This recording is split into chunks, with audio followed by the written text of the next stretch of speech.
Here in Rothley, the sea of yellow ribbons, the mountain of soft toys behind me grows ever larger. Now, as you say, it's been 2 weeks tonight that Madeleine was taken from her parents' apartment, and yet still people come here today, streaming through, reading the messages of support, some of them reduced to tears by the notes left by children. Now, among the visitors today was Madeleine's Scottish grandmother, and I spoke to her just before she flew back to Scotland, and she told me that she had just spoken to her son Gerry in Portugal. This is what she said about him.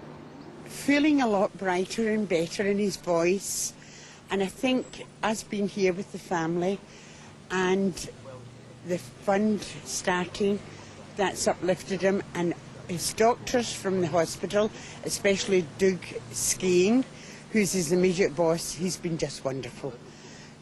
Good uplifting news, so that's probably made his voice a bit brighter, not as anguished. And that's what I found in him today.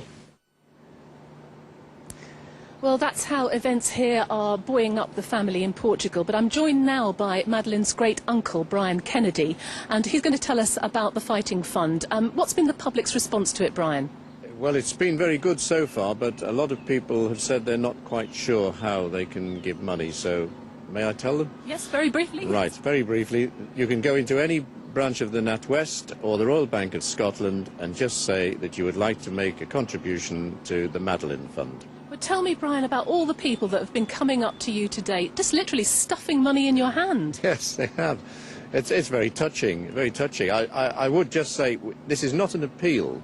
The family haven't made an appeal. We've just set up a mechanism for people who said they wanted to do something and contribute, so that the money can be used for all sorts of reasons, but probably mainly for legal expenditure. And of course there is the video, and you want that to have saturation coverage, don't you?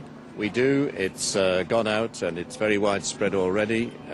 We're particularly concerned that it should reach as many countries as possible. OK, Brian, thank you very much indeed for talking to us. As I said, you can see here all the yellow ribbons. That is a testament of what people feel like. They really want to pay tribute to Madeleine, want to see her back home safe and well.